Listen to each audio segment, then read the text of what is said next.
Sesungguhnya kekasih itu akan mencintai. Innal muhibba liman yuhibbu muti'. Sesungguhnya kekasih itu akan mentaati apa sahaja yang disukai, yang diminta oleh kekasihnya, oleh orang yang dicintainya, oleh sesiapa yang dicintainya. Itu kata Imam Syafi'i rahimahullah ta'ala.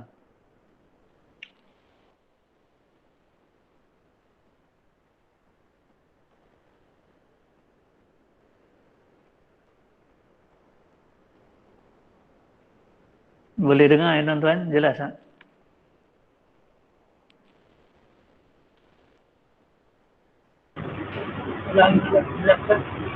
Alhamdulillah. Anugerahilah kami untuk merasa minuman suci wahai pengurnia. Untuk diminum oleh pencinta tidak akan terhina dan dahaga.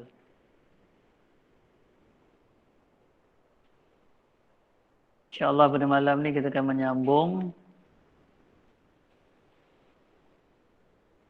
uraian sifat dan nama Allah, tetapi kita sebagaimana saya nyatakan, kita akan terlebih dahulu fokus kepada sifat-sifat yang mesti ada pada Allah SWT, ataupun sifat yang wajib ada pada Allah SWT. Sebagai memulai kuliah kita ini, saya pada malam ini seperti juga pada malam-malam yang lainnya, malam-malam sebelum ini, kita mempelajari nama-nama, mempelajari sifat-sifat dan nama-nama Allah Ta'ala. Walaupun saya menghuraikan sifat-sifat yang wajib yang mesti ada pada Allah Ta'ala, tetapi dalam masa yang sama, saya juga memetik, saya juga menyebut nama-nama Allah Ta'ala dan menghuraikan serba sedikit nama-nama tersebut sepanjang huraian sifat-sifat Allah Ta'ala itu. Kerana nama dan sifat ini memang berkaitan sangat.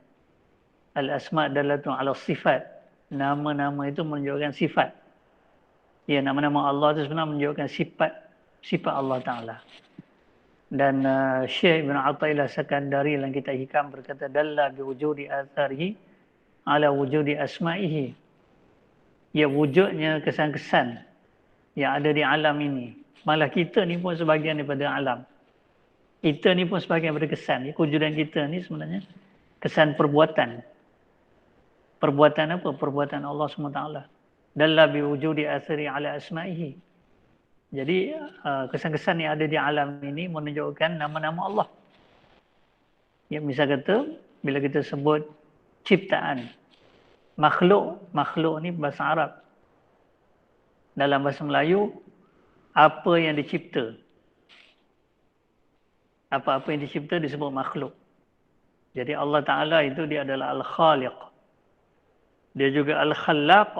Dia juga Al-Khaliq yang maha mencipta. Dia juga Al-Khallaq yang maha mencipta. Berkali-kali, berulang kali Allah Ta'ala mencipta.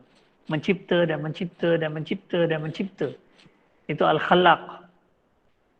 Al-Khaliq itu merujuk kepada daripada tiada tu Allah bagi ada. Itu Al-Khaliq. Dan Allah Ta'ala mencipta dan mencipta dan mencipta berulang-ulang ataupun berkali-kali Allah Ta'ala mencipta. Ada saja yang Allah cipta. Itu dirujuk oleh nama Al-Khallaq. Jadi segala apa yang ada di alam ini sebenarnya menunjukkan nama Allah. Antaranya nama Al-Khaliq dan juga Al-Khallaq. Dalla biwujudi athari ala wujudi asma'ihi wa biwujudi asma'ihi ala thubut awsafihi. Nama-nama Allah, wujudnya nama-nama Allah ini menunjukkan adanya, sungguh adanya sifat-sifat Allah tu. Sebab nama-nama tu menunjukkan sifat. Al-Khaliq menunjukkan sifat mencipta. Allah ada sifat mencipta. Sebenarnya kelayakan Allah untuk mencipta tu dah ada pada Allah, sedia ada pada Allah, walaupun makhluk ni belum dicipta. Allah sudah ada sifat pencipta tu. Kemudian bila Allah mencipta, maka terzahirlah sifat Allah Ta'ala itu melalui perbuatannya mencipta. Mencipta alam, mencipta langit dan bumi, manusia, binatang dan seluruhnya. Allah khaliqu kulli syai'. Allah pencipta tiap sesuatu. wa bi wujudi wa bi thubuti awsafi ala wujudi zatihi. Dan sungguh adanya sifat Allah Ta'ala itu menunjukkan wujudnya Allah Ta'ala. Wujudnya zat Allah Ta'ala itu. Idh muhalun an yaqumal wasfu kerana mustahil sifat itu tak ada zat. Sebab bila kata sifat itu mesti ada zat. Ya? Mustahil sifat itu terawang-awang ataupun ya, kalau kita sebut misal contoh katakan pandai. Orang akan tanya, siapa yang pandai? Pandai itu ada pada siapa, ya tak? Sebab pandai itu sifat. Maka demikian juga mencipta itu sifat. Sifat itu ada pada siapa? Pada Allah Subhanahu Wa Taala. Allah khaliqu kulli syai'. Allah Taala itu pencipta tidak satu. Jadi kita mempelajari sifat-sifat Allah Taala, kita mempelajari nama-nama Allah Taala. Dan ini adalah kewajipan kita. Ya. Saya nak petik, saya tak pernah petik. Malam ni saya nak petik. Saya nak baca Nazam Tauhid, ya, karangan Haji Ahmad Melaka. Nazam Tauhid. Nazam tu ada banyak jugalah, tetapi yang saya nak baca, saya nak petik sikit je. Ya. Allah Azza wa Jal Tuhan kami minta ampun akan dosa kami. Dengan Allah kami mula nazam ini, sebab dengan Dia jadi kitab ini. Hai saudara, kami khabar akan kamu. Mengenal Allah fadu'ain atas kamu. Saya ulang balik ya. Hai saudara, kami khabar akan kamu. Mengenal Allah fardu ain atas kamu.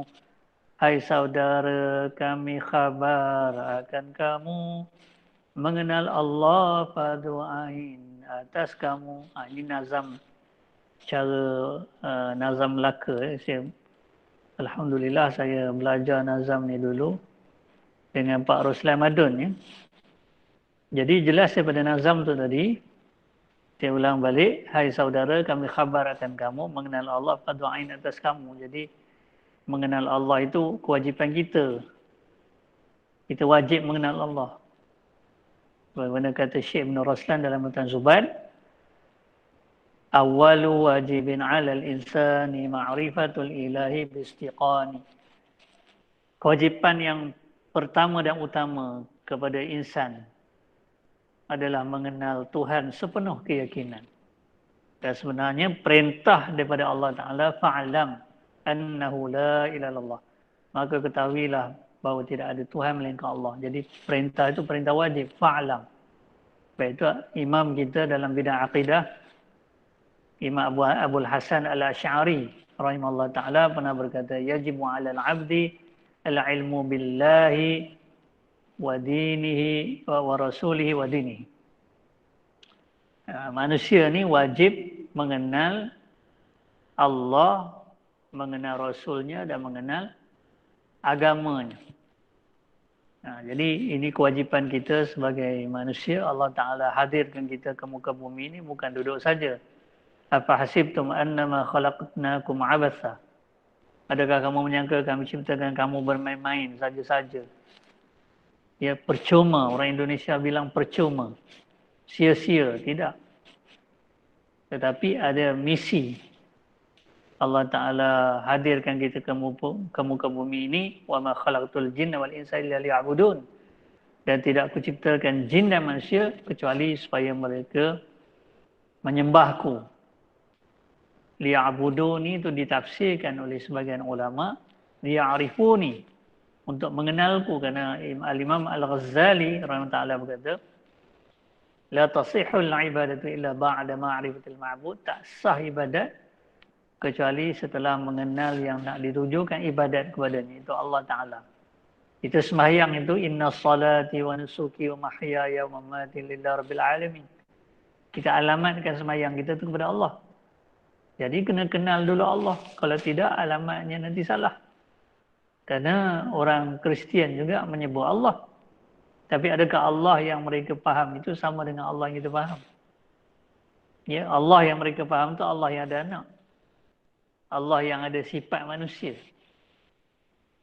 Jadi walaupun mereka menyebut Allah juga sebahagian, bahkan ada setengah bersih Bible dalam bahasa Melayu tu, dia guna Allah dalam tu. Tapi adakah itu Allah sebenarnya? Sebab itu Allah Ta'ala turun ke surah Al-Ikhlas. Ya, untuk menyatakan Allah Ta'ala itu apa dia punya sifat. Qul huwallahu ahad. Allahus samad, lam yalid wa lam yulad, wa lam yakul lahu kufuwan ahad. Bila kita belajar asbabun nuzul, sebab turun ayat. Ya, bila kita belajar Quran, kita bukan hanya belajar tajwid, kena belajar tafsir. Ya, walaupun kita mengaji asma Allah Husna, tapi kena cari juga kuliah-kuliah tafsir, ya. Tafsir Al-Quran.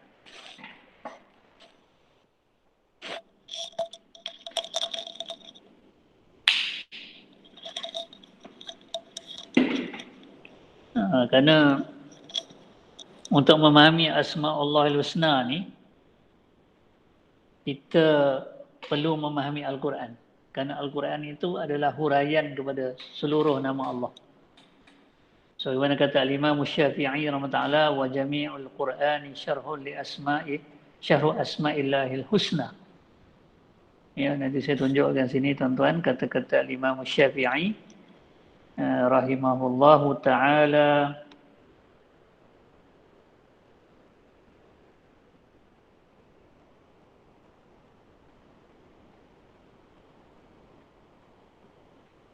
Tuan-tuan boleh nampak ya skrin?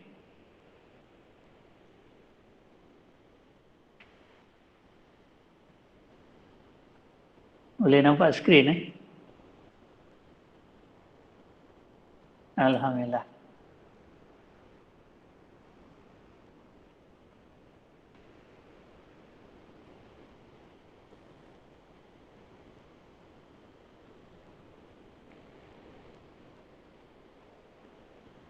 Dipetikan pada buku saya. Jadi dalam buku ni saya petik kata-kata Al-Imam Syafi'i rahimahullah. Al-Imam Syafi'i rahimahullah berkata, jami'u ma taquluhu al-ummatu syarhun li sunnah. Wa jami'u sunnati syarhun lil Qur'an. Wa jami'ul Qur'ani syarhu asma'illahil husna wa sifatil ula. Keseluruhan perkara yang diperkatakan oleh ulama, maksudnya segala kitab-kitab yang ulama karang, segala kuliah dan ceramah yang disampaikan oleh ulama merupakan huraian bagi as-sunnah. Maknanya seluruh buku-buku agama tu yang dikarang oleh ulama tu sebenarnya menghuraikan sunnah. Hakikatnya menghuraikan sunnah. Kerana kitab-kitab agama ni semua kan berpandu kepada apa yang disampaikan oleh Nabi SAW. Huraian kepada apa yang disampaikan oleh Nabi SAW. Dan memang as-sunnah ni fungsinya sebagai al-bayan, ya, penjelasan pada Al-Quran. Keseluruhan as-sunnah merupakan huraian bagi Al-Quran. Keseluruhan Al-Quran merupakan huraian bagi nama-nama Allah yang terbaik dan sifat-sifat yang tertinggi. Jadi keseluruhan as-sunnah merupakan huraian bagi Al-Quran. Sebab itu kalau kita membaca Al-Quran misalnya, ada ayat-ayat Quran itu yang dijelaskan oleh sunnah. Maksudnya contoh, fawailul lil musallin, maka neraka wail lah bagi orang. Dia wail ni dia ada dua. Sekurang-kurangnya ada dua tafsiran.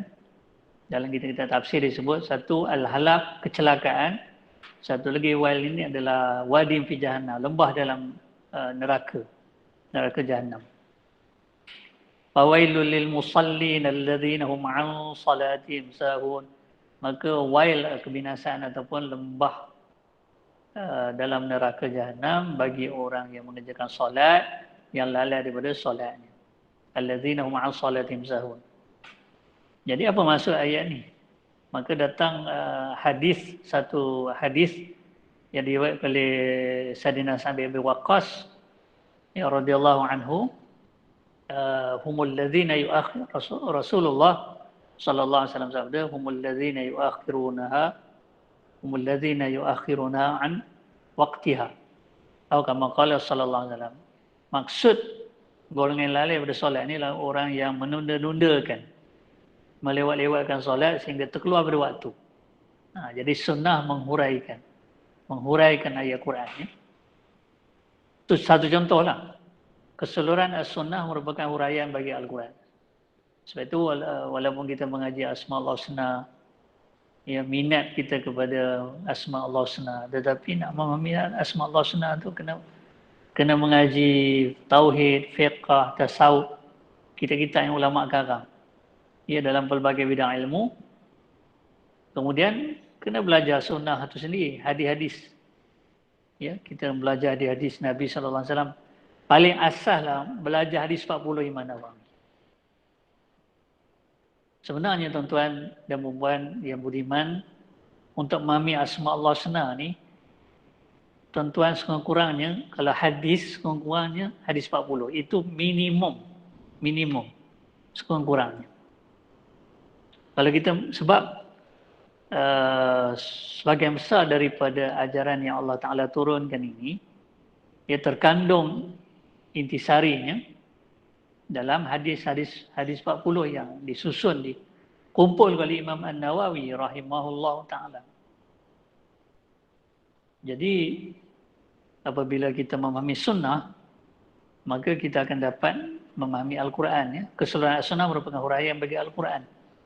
Keseluruhan Al-Quran merupakan huraian bagi nama-nama Allah yang terbaik dan sifat-sifatnya yang tertinggi. Jadi tuan-tuan, perjalanan kita jauh. Ada orang kata Islam ni mudah, jadi kenapa nak susah-susah? Dia sebenarnya kalau nak mencapai kehebatan, keagungan, nak mencapai kemuliaan, nak mencapai kejayaan, nak mencapai keredaan Allah Ta'ala, nak mencapai syurga, laluannya bukan mudah. Ya, bukan murah dan bukan mudah. Mesti ada walladzina jahadu lanahdiyannahum subulana. Allah Ta'ala berfirman, walladzina jahadu fina lanahdiyannahum subulana. Maksudnya Allah Ta'ala menyatakan dalam ayat ini, kalau nak dapat hidayah kena ada mujahadah. Kena ada mujahadah, dalam belajar pun kena ada mujahadah. Orang nak jadi doktor pun susah payah lah orang nak jadi jurutera. Kenapa dalam nak belajar agama ni kita tak nak susah payah? Ia rendah sangat ke kita punya semangat? Semangat kepada agama ni rendah sangat ke? Sehingga kita nak yang mudah-mudah saja. Memang Islam tu mudah sebenarnya. Bila kita mengaji, mendalami, baru kita nampak keindahan dan kemudahan Islam. Itu sebenarnya. Ya. Jadi jangan malas, jangan mengaji ni jangan malas. Ya, saya selalu ulang-ulangkan kata-kata Raja Ali Haji rahimahullah ta'ala dalam Gunung 12. Jika hendak mengenal orang yang berilmu, bertanya dan belajar, tiadalah jemu. Kalau nak kenal orang berilmu, bertanya dan belajar, tiadalah jemu. Malah itu juga perintah Allah kepada Nabi Muhammad sallallahu alaihi wasallam, wa qur rabbi zidni ilma. Dan ucap kepada Muhammad, wahai Tuhanku, tambahilah ilmuku. Allah Ta'ala perintahkan Nabi sallallahu alaihi wasallam supaya mengucapkan rabbi zidni ilma. Wahai Tuhanku, tambahi ilmuku. Jadi kalau tara Nabi sallallahu alaihi wasallam pun kena tambahkan ilmu, pada ilmunya sudah tinggi. Tara kita ilmunya sikit, tara kita yang jahil ini, lagilah patut kita menambah ilmu setiap hari, ya, dari masa ke masa. Menambah ilmu, belajar dan terus belajar. Jangan kita jemu-jemu. Raja Ali Haji juga kata, menuntut ilmu janganlah segan. Ilmu yang benar jangan yang bukan, iaitu ilmu yang kebajikan. Di kitab ini sudah disebutkan. Ya. Jadi belajar ni kewajipan sepanjang hayat. Kalau kita nak belajar nama-nama Allah ni, kita habis dulu sebelum habis nama Allah tu kita pelajari. Ada setengah orang dia rasa, dia dah habis belajar 99 nama Allah, dah selesai. Saya selalu mengingatkan, ya, nama Allah Ta'ala bukan terhad pada 99 tu saja. Sebenarnya nama Allah ni banyak. 99 yang selalu dipelajari orang tu ya dalam buku-buku kitab-kitab tu, itu satu riwayat daripada Imam At-Tirmizi daripada nama Allah As-Sabur Ar-Rahman Ar-Rahim sampai daripada nama Allah kemudian Ar-Rahman Ar-Rahim sampai As-Sabur, itu daripada riwayat Imam Tirmizi yang disebut nama-nama Allah yang disebut dalam riwayat, sedangkan ada banyak hadis. Jadi jangan berasa puas, belajar lagi. Bahkan walaupun kita dah pernah belajar nama-nama Allah mungkin dengan guru-guru yang lain, tetapi kita belajar lagi dengan guru yang lain, maka kita akan dapat lagi huraiannya, dapat lagi kefahaman, bertambah faham. Dia tak akan habis-habis. Dia ilmu ni dia macam, ibarat macam kalau orang faham manisnya ilmu, macam minum air laut. Lagi minum lagi dahaga, lagi minum lagi dahaga. Bukan puas, tak ada puas. Dalam bentuk ilmu ni tak ada puas. Orang yang berasa puas dengan ilmu ni orang yang sombong. Dia rasa dia dah cukup, dadanya dah penuh. Padahal kita ni insan yang jahil. Rabbana subhanaka la ilma lana illa ma 'allamtana innaka antal alimul hakim. Maksudnya kau ya Allah, kami tak ada ilmu kecuali apa yang kau ajari kami. Sungguhnya kau maha mengetahui lagi maha bijaksana. Dan Allah yang suruh kita belajar. Fa'lam, itu perintah belajar. Jadi sebab itu, walaupun kita habiskan usia kita dengan belajar nama Allah, tapi tak akan habis. Kita yang habis dulu. Ya, akan ada saja huraian. Sebab itu, kalau kita buka Al-Quran misalnya kan dalam Al-Quran ni ada banyak nama-nama Allah. Dan nama-nama Allah yang ada dalam ayat-ayat Quran tu, dia ada kaitan dengan isi ayat tu. Jadi yang itu kita kena gali, kita kena kaji, kita kena pelajari. Bukan baca macam tu je. Yelah, baca tu, yang pertamanya kita kena baca lah. Kalau tak dibaca, bukannya nama Quran. Tapi kena ada tadabbur. Kena mempelajari kandungannya, isinya. Ya, apa-apa yang ada dalam ayat itu. Dan sebenarnya ayat Quran ni kalau digali-gali dia tak kata la ma'ani ka maujil bahri fi madadin wa fawqa jawharihi fil husni wal qiyam. Kata al-Imam Al-Busiri rahimahullah taala dalam qasidah burda, dia kata makna ayat-ayat Quran ini dia macam ibarat ombak di tepi pantai. Tak habis-habis ombak itu. Tak bila nak berhenti ombak itu kan. Ada saja ombak. Jadi bila kita gali Quran, ada saja perkara-perkara yang baru. Ada saja yang baru pada kita lah. Ada saja perkara yang baru. Jadi nak memahami nama Allah tu kena menggali Al-Quran. Itu panjang masa tu, bukan singkat. Dalam kitab Al-Muwatta dinyatakan bahawa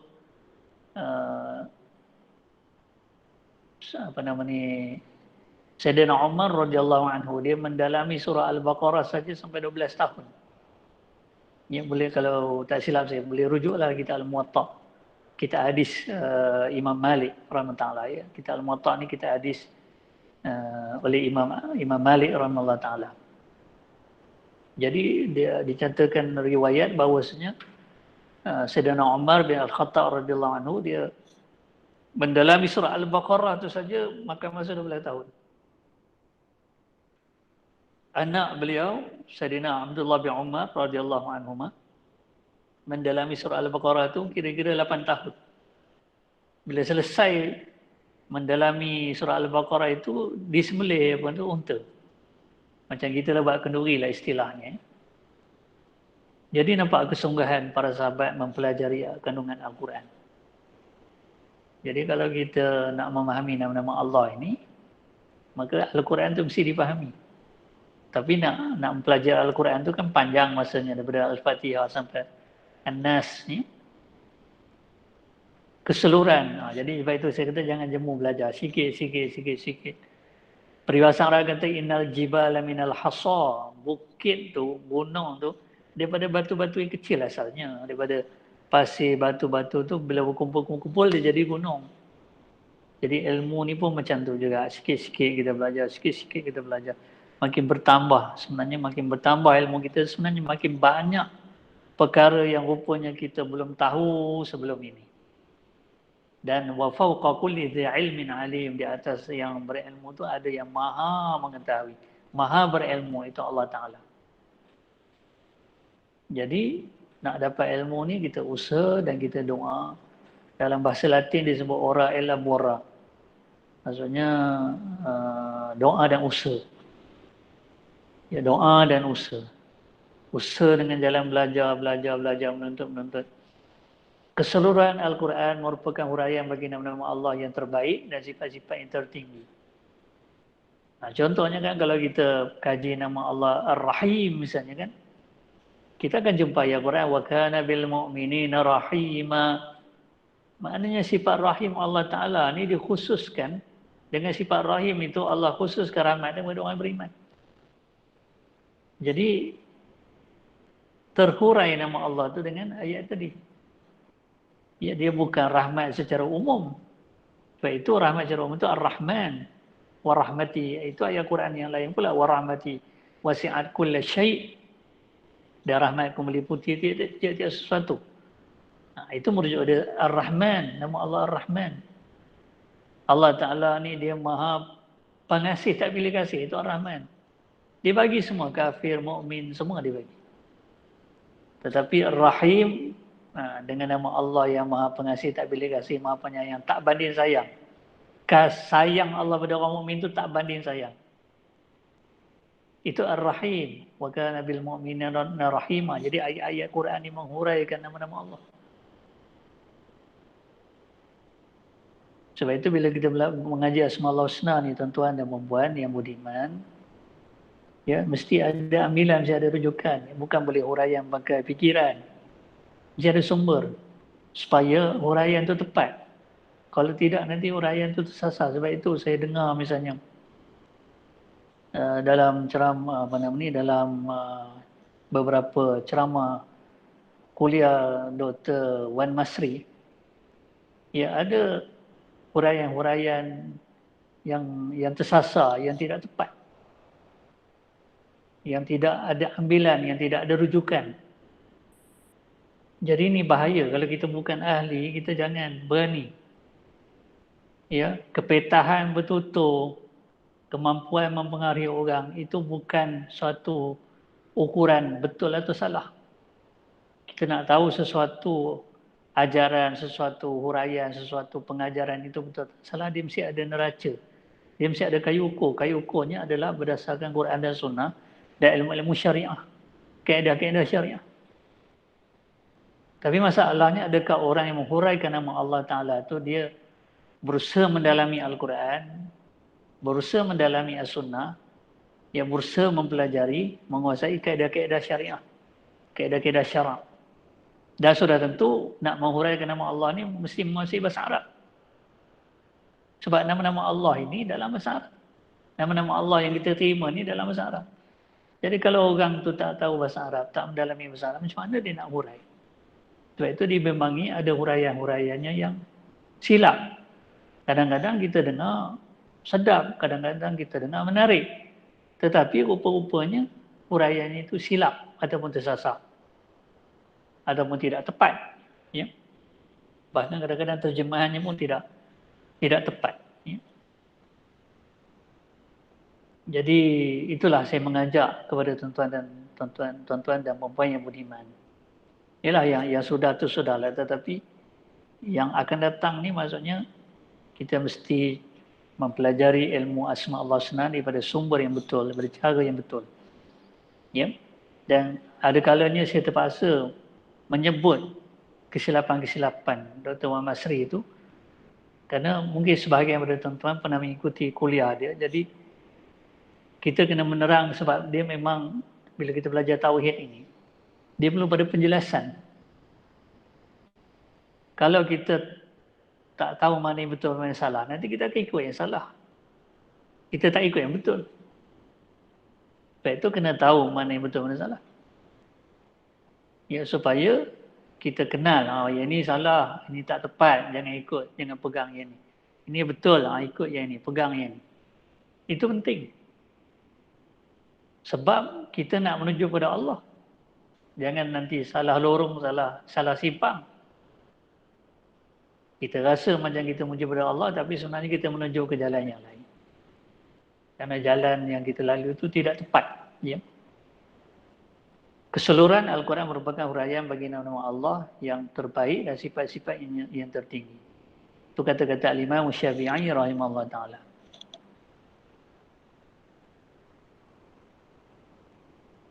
Jadi saya akan sambung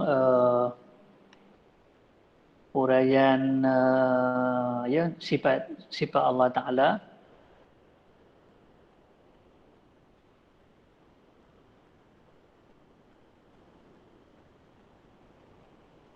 Allahumma salli ala Sayyidina Muhammad.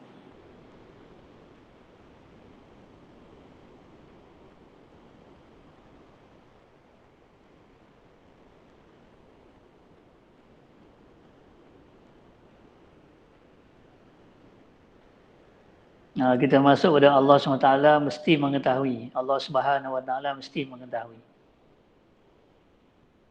SWT ini singkatan daripada Subhanahu Wa Taala. Jangan baca Allah SWT pula ya. Allah Subhanahu Wa Taala. Tuan-tuan dan puan yang beriman, saudara-saudari yang beriman, apa maksud Subhanahu Wa Taala? Kita selalu sebut Allah Taala, Allah Subhanahu Wa Taala, Allah Azza wa Jalla, Allah Jalla wa Azza, Allah Jalla Jalaluh. Jadi kita patut tahu apa yang kita sebut.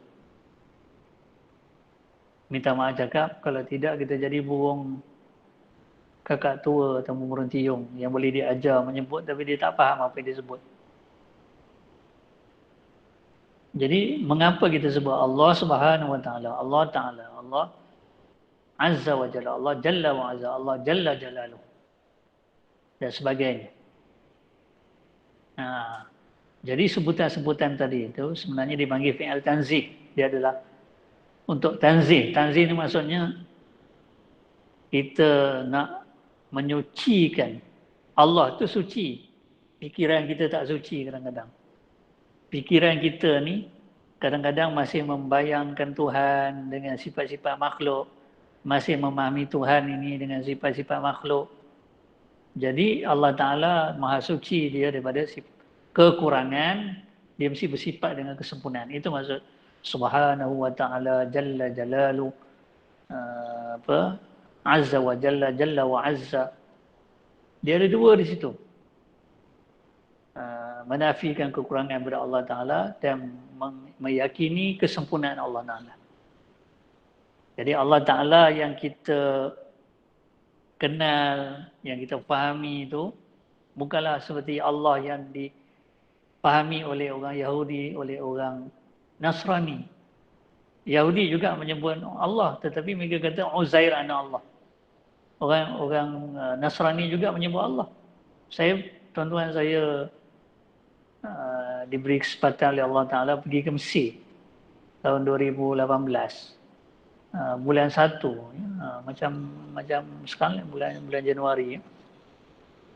Jadi seminggu saya duduk di Mesir, saya mengajar di Mesir, mengajar khusus terjemahan untuk pegawai kedutaan dan juga pelajar Malaysia yang belajar di Mesir. Jadi kebetulan pada masa itu sedang berlangsung pameran buku antarabangsa di Kahirah, ibu kota Mesir. Jadi pelajar saya di sana tu bawa saya pergi ke pameran buku tu. Jadi banyak lagi kitab dijual daripada serata Timur Tengah. Ya. Lautan kitab-kitab. Jadi saya lalu daripada satu gerai ke satu gerai itu, satu pameran tu, saya tengok ada pameran kitab-kitab buku-buku Kristian, Nasrani. Jadi semua pergilah kat situ. Saya ambil Bible yang dalam bahasa Arab. Ada Bible dalam bahasa Arab. Jadi bila baca dalam Bible tu, dia sebut Allah, Allah, Allah, Rabb, Allah, Rabb. Macam tu. Ya, tetapi adakah Allah yang mereka fahami itu sama dengan Allah kita faham? Tak sama. Allah ni tak berbilang-bilang, satu je Allah.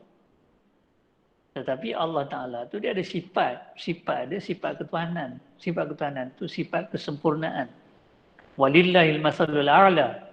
Allah Ta'ala berfirman, Allah mempunyai sifat yang tertinggi. Sifat tertinggi ni sifat ketuhanan, iaitu tak ada kekurangan.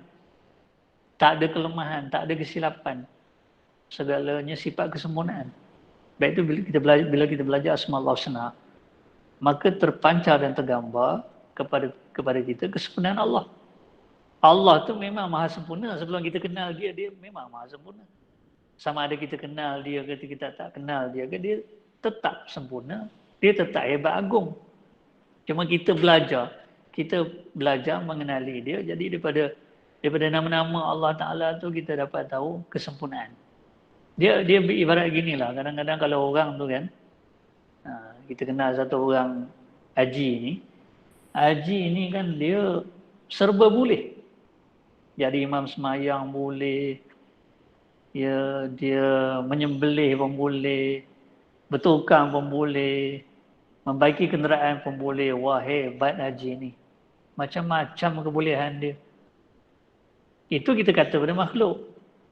Allah Ta'ala kalau ada segala-gala sifat kesempurnaan itu, dialah Ar-Rahman, dialah Ar-Rahim, dialah Al-Malik, dialah Al-Qudus, dialah As-Salam, dialah Al-Mu'min, dialah Al-Muhaimin, dialah Asy-Syafi, dialah Al-Mannan, dialah Al-Hannan, dialah As-Sabur, dialah Asy-Syakur. Dan tak terhitung nama Allah ni. Banyak. Jadi itu melambangkan apa? Kalau kita kata banyak kebolehan pada haji, tadi haji itu hebat. Dah kalau Allah Ta'ala ni ada banyak sifat-sifat yang dirujuk oleh nama-nama Allah Ta'ala itu menunjukkan apa tu? Dah kalau haji tadi hebat, kerana kebolehannya sifat-sifat, kebolehannya banyak. Maka Allah Ta'ala ni dengan sifat-sifat kesempurnaan, dengan sifat-sifat yang ada itu adalah menunjukkan kesempurnaan dia, kehebatan Allah Ta'ala. Kalau kita belajar Asma Allah Husna tapi tak terasa kesempurnaan dan kehebatan Allah, tak menimbulkan keyakinan kita tentang, tak menambahkan keyakinan kita tentang kesempurnaan Allah Ta'ala, maka tak ada erti kita belajar Asma Allah Husna. Ya. Dan sepatutnya bila belajar Asma Allah Husna ni dia ada kesan kepada kita. Iaitu Raja Ali Haji kata, barang siapa mengenal Allah, suruh dan tegaknya tiada ia menyalah. Orang kenal dengan orang tak kenal tu ada beza. Lagi kenal dia, lagi dia kuat pegang dengan syariat. Ya. Kadang-kadang ada orang dia bukan main lagi bercakap tentang makrifat, tapi syariat dia tak jaga. Ya, Atabatul Ghulam, ya rahmat ta'ala kata, dia kata man arafallaha ahabbahu. Sesiapa mengenal Allah, dia akan mencintai Allah. Wa man ahabballah ata'ahu. Dan sesiapa yang mencintai Allah, dia akan mentaati Allah. Ya, jadi apa saja, itulah kesannya bila kita kenal. Bila kenal timbul cinta, bila cinta mendorong kita taat kepada Allah SWT. Ya. Jadi Allah suruh belajar, kita belajar itu. Itulah tanda kita cinta, itulah tanda kita kenal. Bila Allah suruh belajar, Allah suruh kita tambah ilmu, kita pun tak jemu-jemu tambah. Itulah tanda kita kenal. Kalau mulut kata kenal tapi tindakan tidak menunjukkan yang kita tu cinta dan kenal, maka Imam Al-Ghazali kata, Imam Ghazali sebut dalam kitab Minhajul Abidin, dia petik satu syair, man arafa Allah wa lam tughnihi ma'rifatullah fadha kasyaqi. Man arafa Allah wa lam tughnihi ma'rifatullah fadha kasyaqi. Siapa kenal Allah tetapi tak memberi kesan kepada dia, tak mendatangkan faedah pada dia, tak mendorong dia taat kepada Allah Ta'ala, maka itu adalah orang yang celaka. Ya. Allah Ta'ala yang suruh kita belajar, suruh kita tuntut ilmu. Allah utuskan Rasul untuk jadi guru. Sahabat kena belajar dengan Rasulullah SAW. Rasulullah SAW dah tak ada, kita kena belajar dengan ulama. Sebab Allah Ta'ala berfirman, Qul in kuntum tuhibbuna Allah fattabi'uni yuhibbukum Allah wa yaghfir lakum dzunubakum. Ya, kalau cinta kalau kamu cinta kepada Allah, hendaklah kamu aku ikut Rasulullah SAW. Dan Rasulullah SAW sabda, innal ulama warasatul anbiya. Semuanya para ulama itu adalah pewaris para nabi. Dan Rasulullah SAW juga bersabda, innamal ilmu bita'allum. Ilmu itu dengan cara belajar, berguru.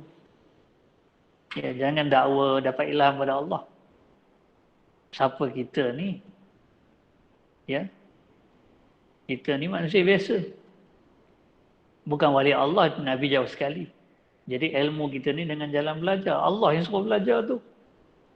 Kenapa pula kita mendakwa dapat ilmu daripada Allah? Saya tak ada guru.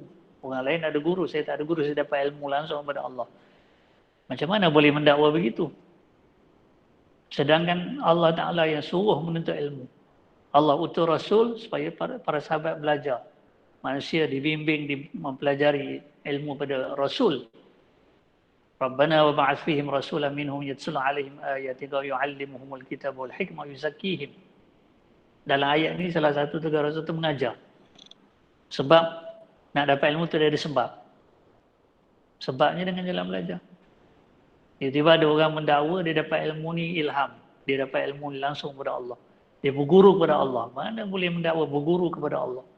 Sedangkan Allah Ta'ala suruh kita berguru kepada manusia. Berdoa kepada dia. Berguru kepada manusia. Berdoa kepada dia. Rabbi zidni ilma. Wahai Tuhan, aku tambahilah ilmu aku.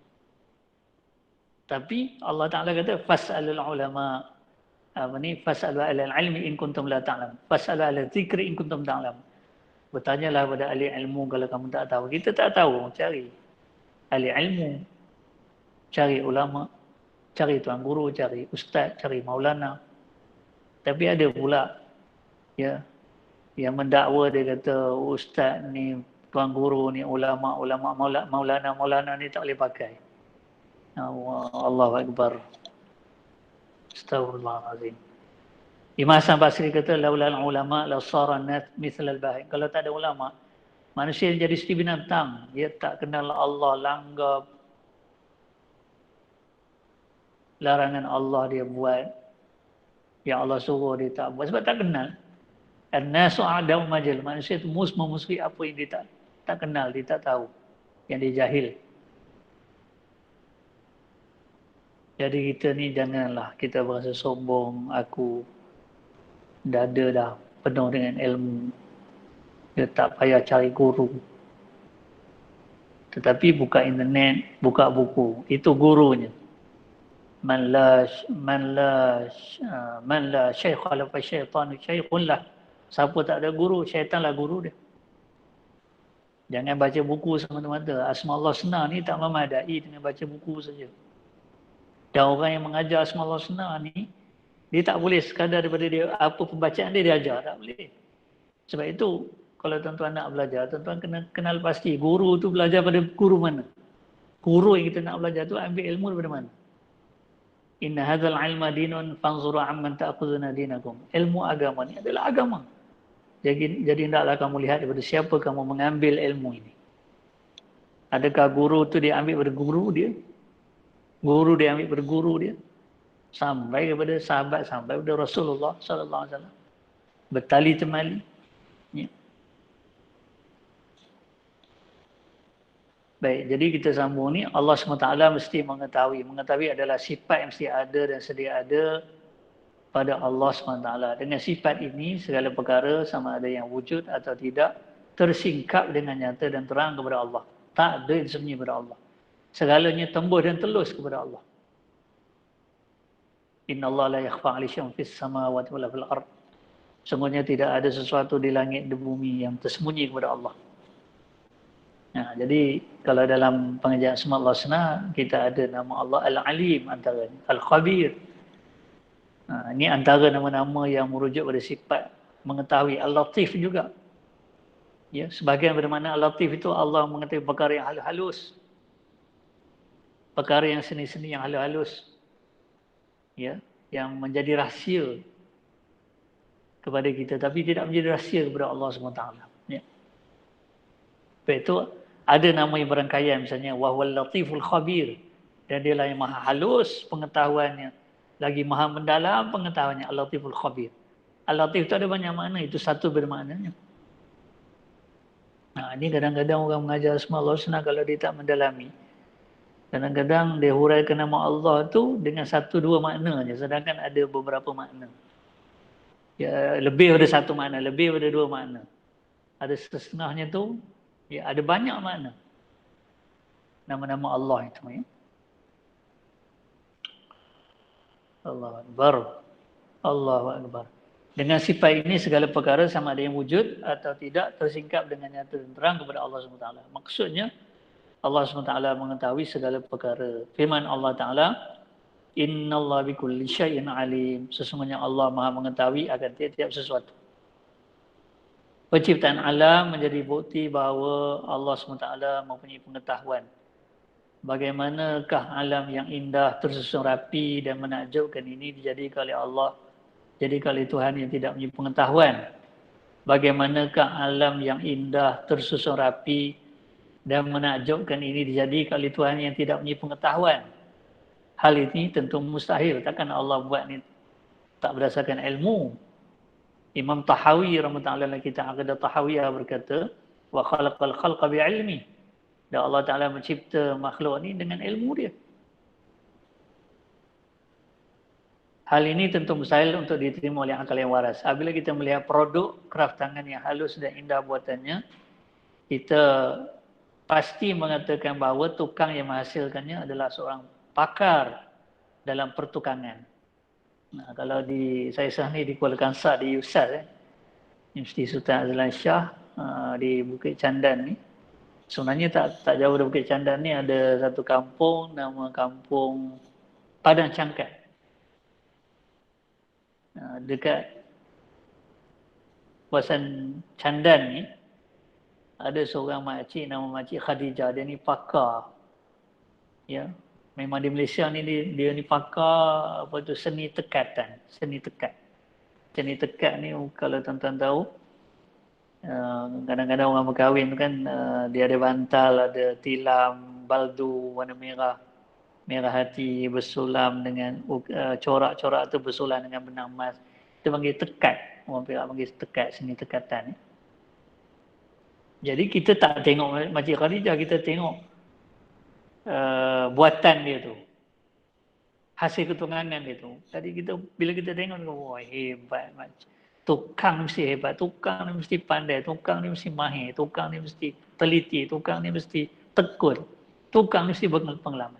Yang kita tengok bukan tukang, kita tengok hasil ketukangan. Tapi as-san'atu tadullu ala as-sani'.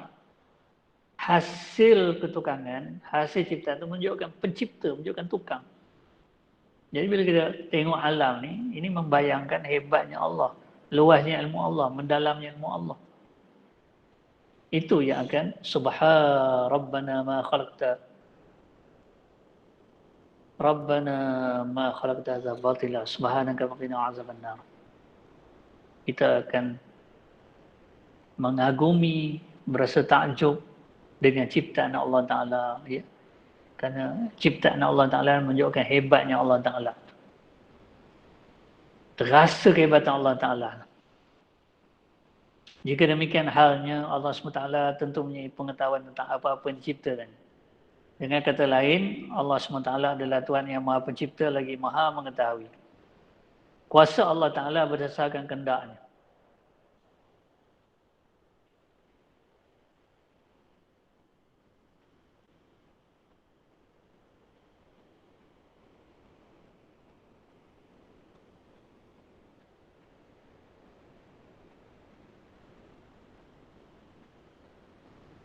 Kuasa Allah Ta'ala berdasarkan kehendaknya. Kehendaknya mula berdasar, kita dah belajar sebelum ni kudrat kuasa Allah Ta'ala, kita dah belajar kehendaknya, ya, iradat dia.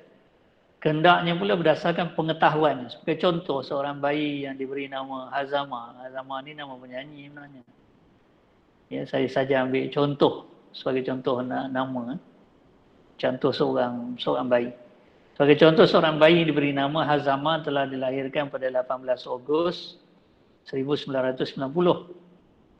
Kelahiran bayi ini berlaku dengan kuasa Allah Ta'ala. Jadi orang tengok ibu bersalin ni, kalau dia tak ada, kalau orang yang tengok ibu bersalin ni, ataupun kadang-kadang kita ziarah orang baru dapat anak kan. Jangan habis dekat situ je, dia mesti ada selapis lagi. Jangan tengok ada anak, ada bayi, tapi ada selapis lagi.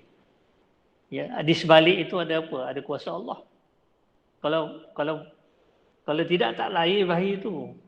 Lahirnya bayi itu kuasa Allah. Allah Taala yang hakikatnya mencipta bayi itu, ya, yang membesarkan bayi itu dalam kandungan. Ibunya pun tak ada campur tangan. Ya. Apa yang berlaku dalam kandungan tu, ibu tu tak ada campur tangan, tapi Allah Taala yang memelihara bayi itu selamat dalam rahim ibu tu sampai saat dia lahir. Ya Allah bagi makan cukup kepada bayi itu sampai cukup bulan dia pun lahir. Jadi Allah Taala yang lahirkan bayi itu. Allah Taala yang menjadikan bayi itu lahir. Itu kuasa Allah. Kelahiran bayi itu berlaku dengan kuasa Allah SWT. Jika bukan demikian halnya, tentu Allah lemah. Allah SWT itu lemah. Ya, mustahil. Ini mustahil. Kelahiran bayi tersebut dikendaki oleh Allah Ta'ala.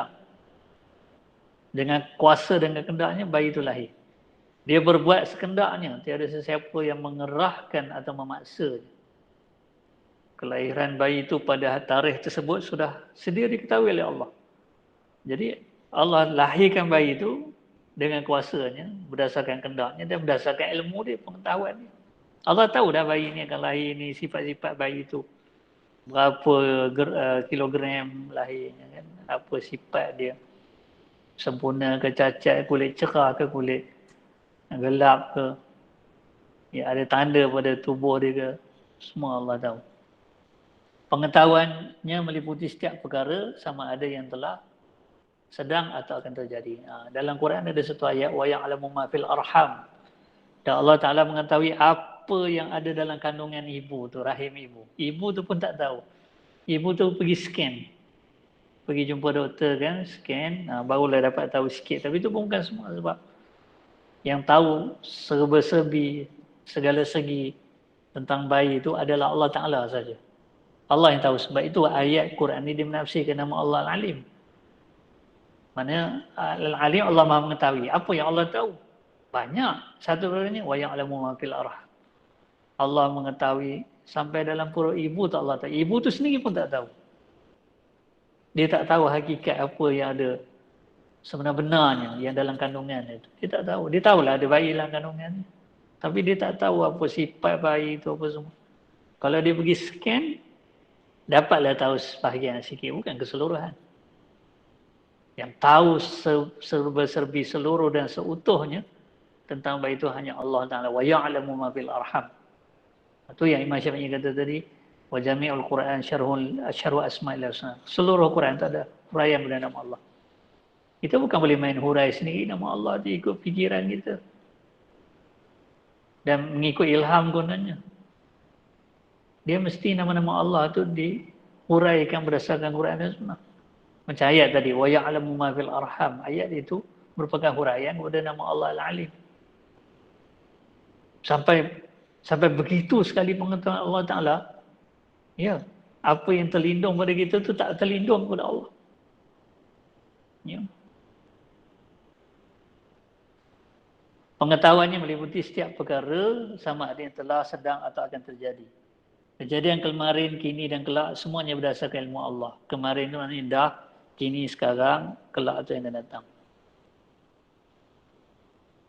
Dalam satu syair Arab dia kata wa'alamul ilma al-yawmi wal amsi qabla walakinnani an ilmi ma fi ghadin ami. Dan aku tahulah apa yang berlaku hari ini dan semalam. Itu pun bukan kita tahu semua, kita tahu apa yang sampai maklumat kepada kita lah, yang kita baca, yang kita dengar. Pengetahuan tentang apa yang akan berlaku besok dan seterusnya langsung tak ada pada kita, tapi ada pada Allah. Ya, itu dalam Quran Allah kata wa ya'lamu apa wa ma tadri nafsum madza taksibu ghada. Orang tu tak tahu apa yang dia akan buat besok, apa yang akan terjadi besok, dia tak tahu. Tapi Allah tahu sebab innallaha apa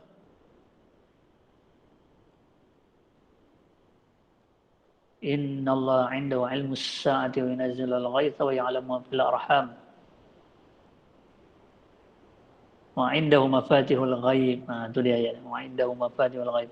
Pada Allah tu ada kunci perkara gaib. Maksudnya perkara-perkara yang tersembunyi pada kita tu habis semua Allah tahu. Sebab ayat Quran lain juga menafsirkan Allamul Ghuyub. Allah itu mengetahui, maha mengetahui segala yang gaib.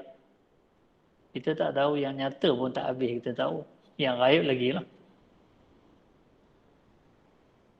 Imam Sanusi rahimahullah, kejadian kemarin, kini dan kelak semuanya berdasarkan ilmu Allah SWT. Imam Sanusi rahimahullah berkata, wal ilmul muta'alliqu jami'il wajibati wal jaizati wal mumkinat. Dan pengetahuan Allah Ta'ala merangkumi semua perkara yang mesti, mungkin dan mustahil. Maksudnya habis semua Allah tahu lah. Nanti insya-Allah kita akan tiba pada masa yang sesuai, nanti kita akan uraikan lagi apa maksudnya. Imam Al-Ghazali rahimahullah ta'ala berkata, ilmul ilahil wahidil qayyumi laisa kamithli sairil ulumi li'annahu laisa lahu bidaya wala li ma'lumatihi nihaya wa ilmuhu laha ala tafsili la daruratin wala dalili wa ilmuhu laha ala tafsili la daruratin wala dalili. Maksudnya ilmu Tuhan yang maha hidup lagi berdiri sendiri, tidak seperti ilmu sekalian makhluk. Ilmu Allah tak sama dengan ilmu kita, kerana ilmunya sedia tanpa permulaan. Ilmu kita ada mula, ilmu Allah mana ada mula? Sebab Allah tu dia qadim, semua zatnya qadim, sifatnya qadim. Qadim tu mana apa? Ya, tak ada permulaan. Sedia, Allah tu sedia mengetahui. Kita ni dulu tak tahu, beranak-beranak jahil. Firman Allah Ta'ala, wallahu akhrajakum min butuni ummahatikum la ta'lamuna syai'a. Dan Allah Ta'ala mengeluarkan kamu dari perut ibu kamu lah, kadang kamu tak tahu apa-apa. Orang putih kata from zero to pro. Daripada sifar kepada pakar. Mana-mana pakar yang ada sekarang ni di dunia ni, asal-asalnya sifar. Masa beranak dia bukan pakar, dia kosong, tak ada ilmu. ABC tak kenal, alif batal tak kenal lagi, 1, 2, 3 tak pandai bilang lagi. Ya. Sebab itu ada ungkapan lama, dia kata membilang daripada satu, membilang daripada esa satu, mengeja ataupun membaca daripada alif. Sebenarnya saya nampak kata-kata ni segi tauhidnya apa? Satu tu Allah, maksudnya segala punca ni daripada Allah. Jadi ilmu ni kita kena tahu hakikat ilmu ni semuanya datang daripada Allah. Alamal insana ma lam ya'lam. Allah mengajari manusia apa yang manusia tak tahu. Allah yang ajar. Membaca atau mengajar daripada alif. Alif tu kan nama Allah tu alif, mulanya alif. Baik itu Raja Ali Haji rahimahullah ta'ala, dia karang kitab pengetahuan bahasa, nama kitab tu, kitab pengetahuan bahasa. Jadi dia letak bab yang pertama dalam kitab dia ni, sebenarnya kitab dia ni adalah kamus bahasa Melayu terulung. Dia letak dalam bab pertama tu huruf alif, dan bab pertama adalah Allah. Di bawah huruf alif tu Allah dulu. Lepas itu baru Ahmad. Ahmad ni nama Nabi sallallahu alaihi wasallam. Memang itulah jalan kita menuntut ilmu ni, kenal Allah dulu, kenal Rasulullah, lepas itu baru yang lain-lain. Allah, Ahmad, kemudian baru yang lain-lain. Saya nampak macam itulah apa yang orang Melayu sebut tu, dia ada yang tersirat selain daripada yang tersurat. Yang membaca daripada alif ataupun mengeja daripada alif, membilang daripada esa daripada bersatu. Ya, sebenarnya merujuk pada Allah. Pendidikan tauhid orang dulu-dulu tu, mereka tanamkan pada anak-anak tu, kata-kata dengan peribahasa tu semua ada maksud. Saya ada seorang guru saya, dia tulis buku Sinaran Wahyu dalam Pantun Melayu. Sinaran Wahyu dalam Pantun Melayu. Tak, kalau kita kaji pantun-pantun Melayu ni, dia banyak unsur-unsur ketuhanan, tauhid, kemanusiaan, nasihat dan sebagainya. Maksudnya itu kan semua ada dalam Quran disebut. Kalau dalam pantun Melayu berbicara tentang budi, dalam Quran ada ayat tentang budi. Jadi bila orang Melayu ni meluk Islam, Jadi pengaruh Quran tu sangat kuat sehingga bila mereka gubah pantun tu, karang pantun tu, unsur-unsur tu masuk dalam pantun. Ya, maksudnya mesej-mesej yang dalam Quran tu masuk dalam pantun. Ya. Ilmu Tuhan yang Maha Hidup, satu lagi saya nak sebut ya. Dia sebenarnya orang Melayu ni dia ada pantun satu, yang keduanya ada syair. Dan banyak lagi lagu rindam nazam yang tadi tu saya baca. Allah Allah Azza wa Jal Tuhan kami. Itu nazam ya. Ada dalam pantun syair. Macam yang pelopor syair ni Syekh Hamzah Mansuri. Syekh Hamzah Mansuri ni dia ada satu syair dia. Syair ketuhanan. Dalam ni disebut beberapa nama Allah. Ya, Ahmad datang dengan satarnya mengatakan Allah dengan jabarnya. Sungguh pun Allah, sungguh pun Tuhannya, Ghafarnya, yogi akan takut akan qaharnya. Jadi cuba tengok ada berapa nama Allah? Sattar, Jabbar, Qahar, Ghafar. Jadi ulama-ulama dulu perkenalkan nama Allah Taala ni. Bukan sekadar perkenalkan tetapi meresap dan menyerapkan tu. Makna tersebut, nama tersebut dengan maknanya dalam jiwa masyarakat ni. Dengan penghayatan. Jadi kita sambung tadi, Allahu Akbar. Dan perkara-perkara yang diketahuinya tiada akhirnya. Maksudnya ilmu Allah Ta'ala ni tiada ujung. Ilmu kita ada had, ilmu Allah tak ada had. Ilmu kita, had yang kita belajar. Setakat kita belajar itulah ilmu kita. Itu dalam ungkapan bahasa Inggeris, dia kata, shall I tell you what knowledge is? It is to know what one knows and what one doesn't know. Ilmu, apakah yang dikatakan ilmu tu? Ilmu tu merangkumi apa yang kita tahu dan apa yang kita tak tahu. Sebenarnya kita tahu sikit, yang kita tak tahu tu yang banyak. Sebab itu jangan rasa dada kita penuh belajar dan belajar. Jangan jemu-jemu belajar. Kadang-kadang tu adalah perkara yang kita belajar tu kita tak faham mula-mulanya. Kefahaman ni pun Allah yang bagi. Bukan Allah bagi serta-merta, kadang-kadang ada yang Allah bagi kejap-kejap itu dia faham, tapi ada orang yang Allah bagi lambat faham. Bahagian masing-masing yang Allah ada tentukan.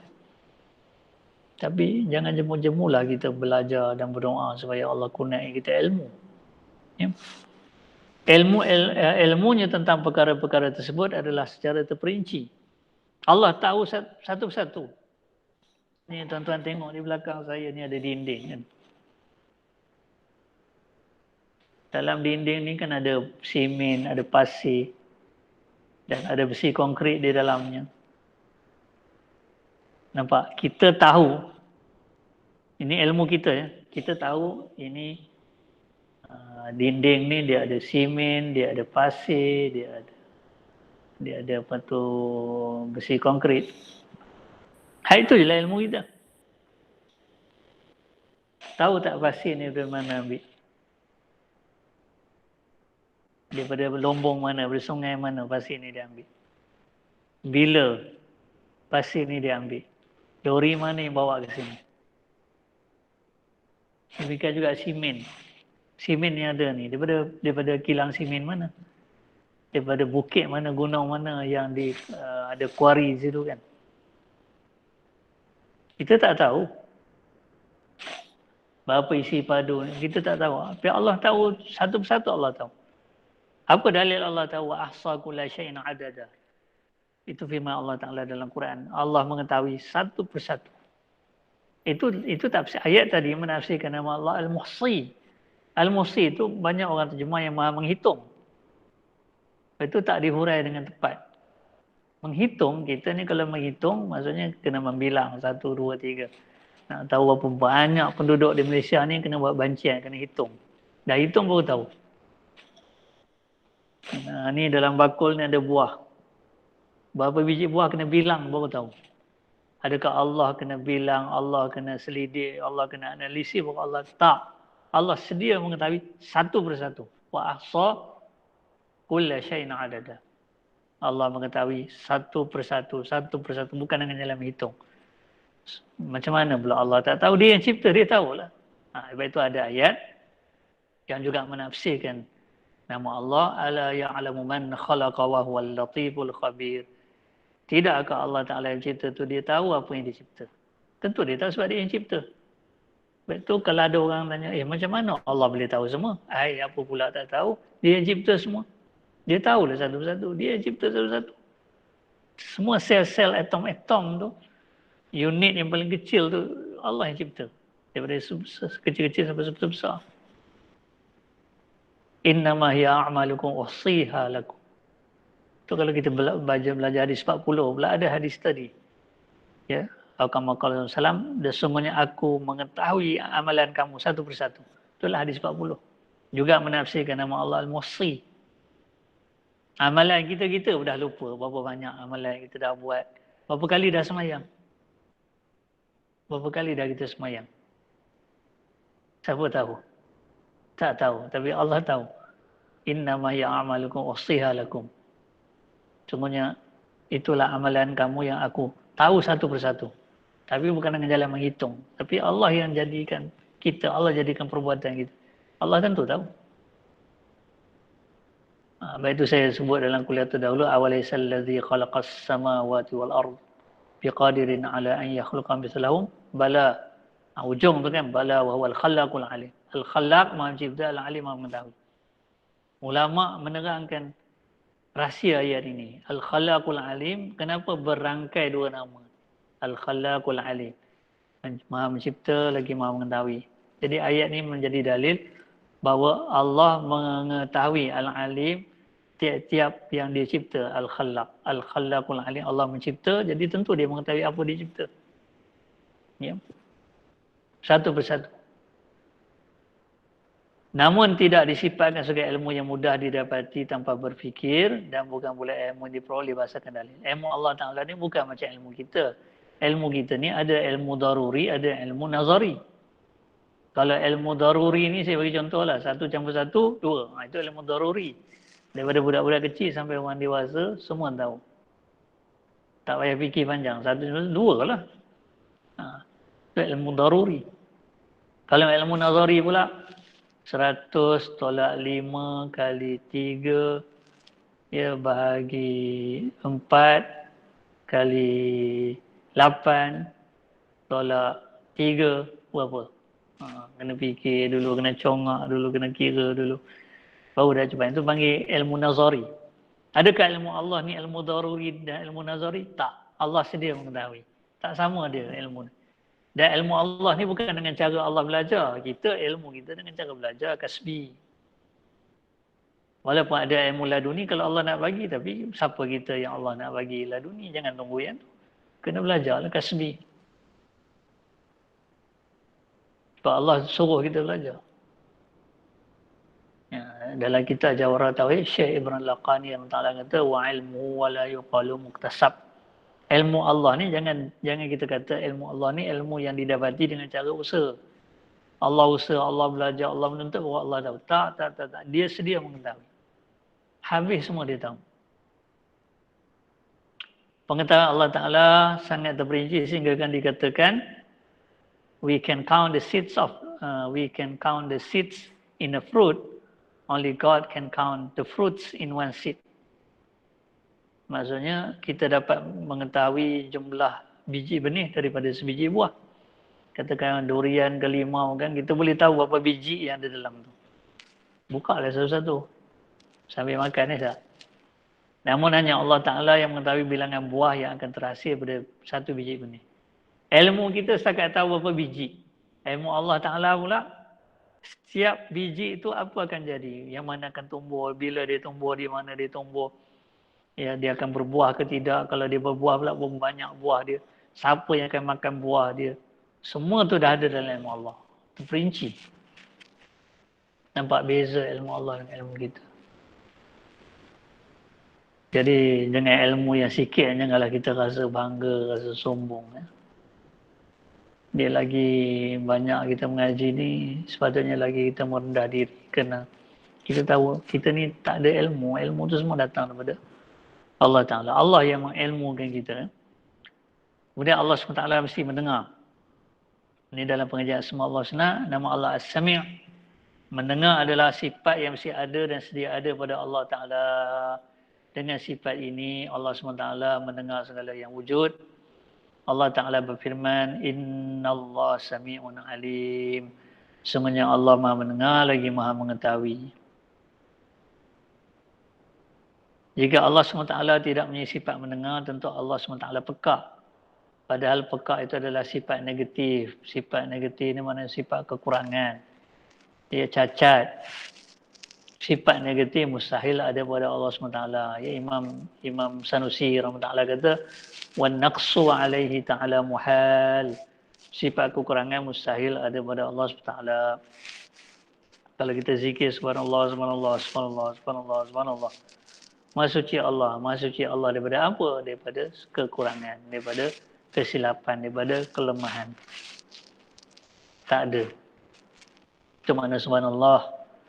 Demikian juga kalau kita menzikirkan nama Allah Al-Quddus, As-Salam. Al-Quddus itu dan As-Salam itu satu dari maknanya ialah Allah Ta'ala ni As-Salimu minal uyubi wa naqais. Allah Ta'ala ni dia tidak ada kekurangan, tidak ada kelemahan langsung pada Allah Ta'ala.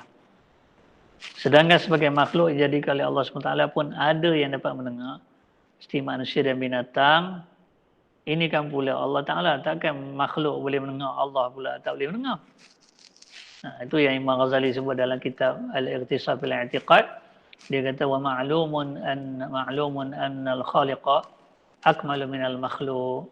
Ya, semua orang tahu pencipta tu mesti lebih sempurna daripada yang dicipta. Dan Imam Ghazali kata lagi, wa ma'lumun anna al-basir anna as-sami' akmalu mimma la yasma'. Yang mendengar tentu lebih sempurna daripada yang tak mendengar. Takkan Allah tak mendengar, makhluk pun boleh mendengar. Jika sifat peka mustahil ada pada Allah Ta'ala, tentu sebaliknya Allah Ta'ala tu ada sifat mendengar. Namun begitu sifat mendengar yang ada pada Allah SWT tidak sama dengan sifat mendengar yang ada pada manusia. Kita terhad mendengar, yang jauh kita tak boleh dengar, yang perlahan kita tak boleh dengar kan. Allah habis semua Allah dengar. Itu Sayyidatina Aisyah radhiyallahu anha pernah kata, dia kata, Alhamdulillahilladzi wasi'a sam'uhul aswat. Segala puji bagi Allah Ta'ala yang pendengarannya meliputi setiap suara. Suara perlahan, suara kuat, semua Allah dengar. Habis semua Allah dengar. Tak sama dengan pendengaran kita. Kita ni kadang-kadang rosak pendengaran. Kadang-kadang kurang pendengaran. Allah Ta'ala tidak demikian. Allah mendengar bukan pakai telinga. Allah mendengar dengan sifat pendengar dia. Allah SWT mesti melihat. Melihat adalah sifat yang mesti ada dan sedia ada pada Allah SWT. Dengan sifat ini Allah SWT melihat segala yang wujud. Allah SWT berfirman, Qala la takhafa, innani ma'akuma asma'u wa ara. Allah Ta'ala berfirman, janganlah kamu di sini bermaksud Nabi Musa dan Nabi Harun alaihissalam. Kerana mereka menghadap Fir'aun. Janganlah kamu takut, sesungguhnya aku ada bersama-sama kamu. Bukan Allah tu ada di sebelah Nabi Musa dan Nabi Harun, bukan. Ataupun di celah Nabi Musa Harun, tak. Ada di sini maksudnya ilmu, Allah mengetahui. Ma'iyatul ilmi dipanggil. Kebersamaan ilmu, bukan kebersamaan tempat. Maknanya Allah tahu apa yang berlaku tu, semua Allah tahu dalam ilmu dia. Jadi jangan takutlah. Aku mendengar dan melihat segala-galanya. Allah mendengar dan Allah melihat. Alam ya'lam bi anna Allah yara. Ya, dalam suratul Alaq, tidakkah Allah Ta'ala itu dia mendengar? Tidakkah dia tahu bahawa Allah Ta'ala itu mendengar? Jadi ayat-ayat ni semua menafsirkan nama Allah As-Sami' Al-Basir. Tadi As-Sami' Itu yang Imam Syafi'i kata tadi, saya bagi kaedah tadi, wa jami'ul Qur'ani syarhu asma'illahil husna. Jangan nanti rajin belajar Asmaul Husna, tak rajin belajar tafsir Quran. Macam mana nak faham nama Allah? Tapi nak faham Quran bukan dalam masa satu hari, bukan dalam masa satu kursus. Bukan boleh buat kursus intensif. memahami Al-Quran. Dia masa panjang. Sayyidina Abu Bakar, Sayyidina Umar tadi pun belajar sampai 12 tahun surah Al-Baqarah saja.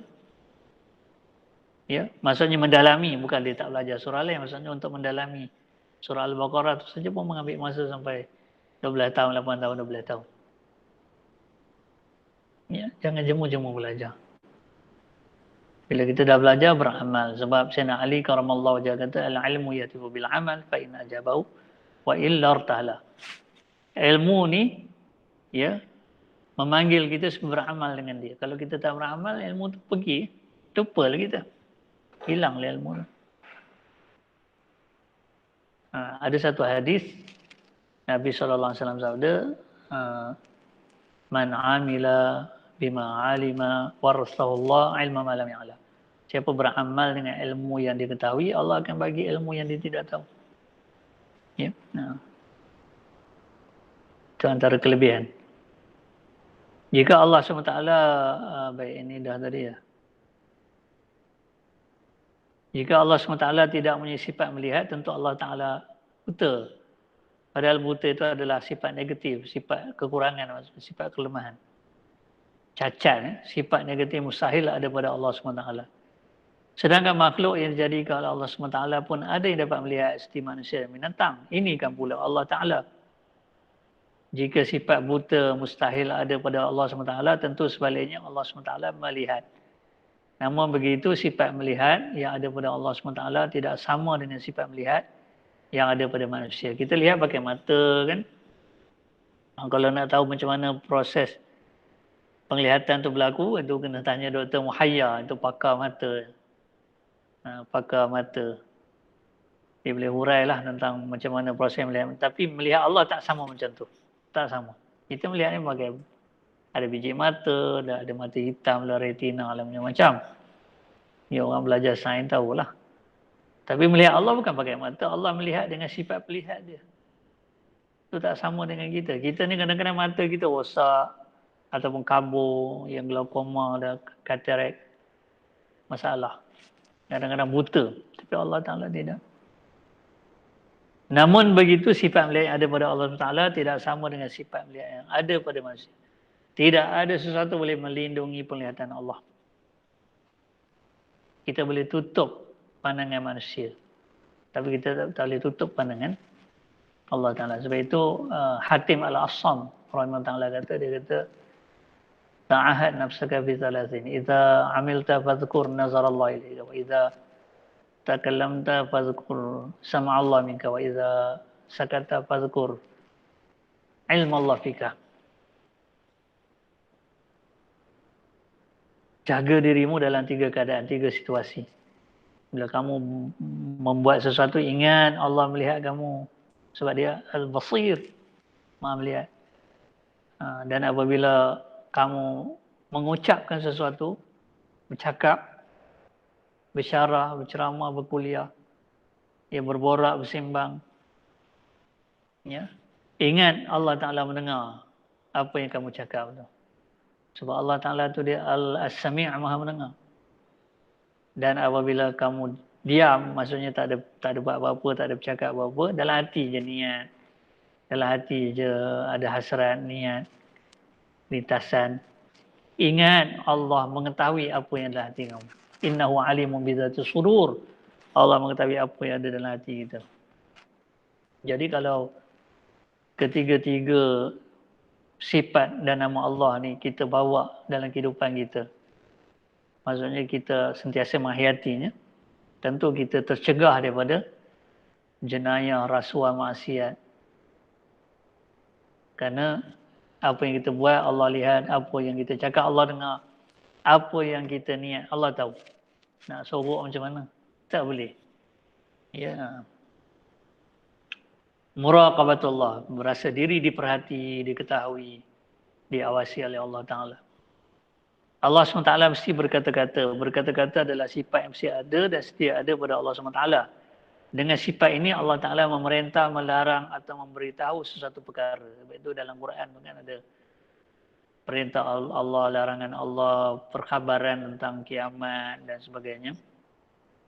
Allah SWT berfirman, wa kallamallahu Musa taklima. Dan Allah Ta'ala telah berkata-kata kepada Nabi Musa dengan kata-kata secara langsung, tidak ada perantaraan. Tapi bagaimana berkata-kata itu Allah Alam, Allah saja yang tahu. Tak sama dengan berkata-kata kita. Jika Allah SWT tidak punya sifat berkata-kata, tentu Allah Ta'ala bisu. Padahal bisu itu adalah sifat negatif. Sifat kekurangan. Sifat negatif mustahil ada pada Allah. Tadi Imam Sanusi kata apa? وَالنَّقْصُ عَلَيْهِ تَعَلَى muhal.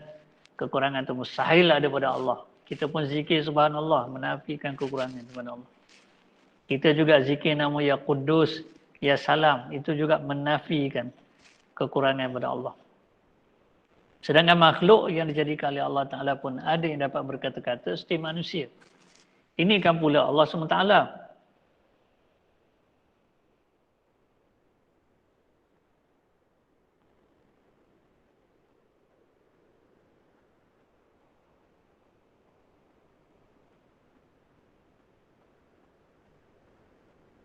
Jika sifat bisu mustahil ada pada Allah Ta'ala, tentu sebaliknya Allah SWT ada sifat berkata-kata. Namun begitu sifat berkata-kata yang ada pada Allah, ya, pada Allah Ta'ala ini tidak sama dengan sifat berkata-kata yang ada pada manusia. Tak sama. Kita ni berkata ada huruf pada suara.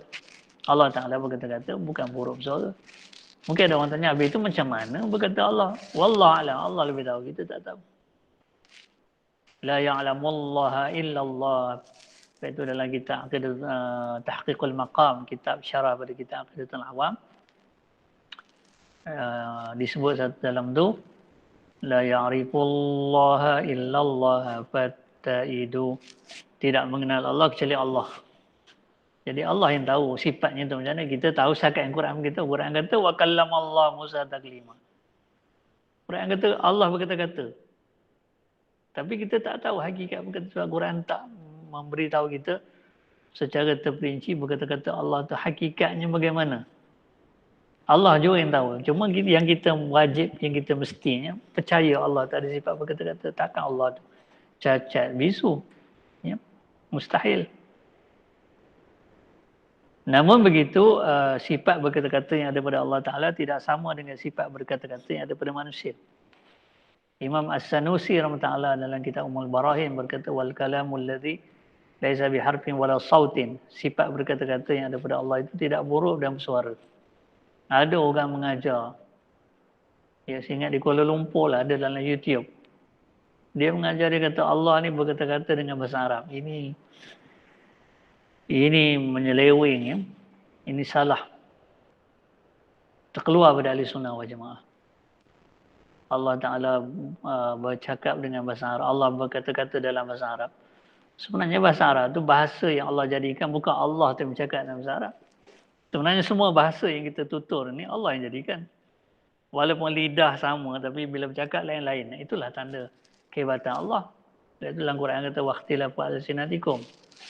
Allah jadikan lidah manusia ni walaupun bentuknya hampir sama, walaupun bentuknya macam sama, tapi bila bercakap, bahasa Cina lain, bahasa India lain, bahasa Melayu lain, bahasa Inggeris lain. Itulah hebatnya Allah. Tanahnya sepidang tu, Allah boleh tumbuhkan macam-macam. Ni rasa langsat, ni rasa durian, ni rasa cempedak, ni rasa nangka. Pada tanahnya sama je rasa dia. Kalau kita ambil tanah tu rasa tawar biasa. Tapi Allah boleh tumbuhkan macam-macam rasa. Allah boleh terbitkan macam-macam rasa. Demikian juga lidah ni walaupun bentuknya sama, macam sama. Tapi bila bercakap, keluar bahasa macam-macam. Jadi kalau kita dengar orang bercakap macam-macam bahasa tu, kalau kita ada jiwa tauhid, di situ kita akan merasai kebesaran Allah Ta'ala, kehebatan Allah. Allah boleh jadikan bahasa yang macam-macam. Ya. Kalau kita buka dalam surah Ar-Rahman, 'allamahul bayan. Allah mengajari manusia kemampuan berbahasa. Itu maksud 'allamahul bayan. Jadi ayat ni juga menafsirkan nama Allah Al-Alim. Kalau nak urai nama Allah Al-Alim, satu pada uraiannya 'allamahul bayan. Apa yang Allah ajar manusia? Banyak yang Allah ajar. Satu padanya bahasa. Hebatnya Allah sampai manusia boleh cakap macam-macam bahasa. Bahkan boleh faham bahasa. Allah jadikan Nabi Sulaiman tu Allah ajar dia bahasa burung. Bagaimana disebut dalam surah An-Naml, walaqad walaqad atayna wa warisa Sulaiman Daud wa qala ya ayyuhan nasu 'allimna mantiqat tayr. Nabi Sulaiman kata kami diajar bahasa burung. Maksudnya Allah ajar Nabi Sulaiman bahasa burung. Lepas dia dengar binatang cakap, burung cakap, semua cakap dia boleh faham. Kita kucing, kita ngiang-ngiang tu pun kita, yang kita tahu dia lapar. Itu kita tahulah. Dia cari anak. Tapi apa sebenarnya dia bercakap secara terperinci kita tak tahu. Sebab kita tak ada bahasa. Kita tak belajar, tak tahu bahasa burung, bahasa binatang, bahasa kucing. Sebenarnya bahasa-bahasa ni Allah yang ajar manusia hakikat. Ya, kemampuan tu ada. Dijadikan oleh Allah Ta'ala. Allamahul bayan. Saya habiskan sikit lagi boleh ya? Tak boleh kalau ada yang dah nak tidur ataupun ada hal tu tak apa sebab ini ada rakaman boleh dengar balik ya. Saya nak sambung sikit lagi. Boleh ya?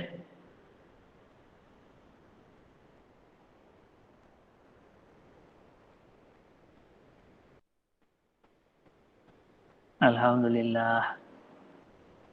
Baik. Dia cuma satu lah dalam apa ni. Macam one way komunikasi kita sahala saya saja bercakap. Tapi tak apalah mungkin sebab masa kita terhad. Kalau ada nak tanya sambil itu boleh lah. Cuma kita nak habiskan sikit lagi.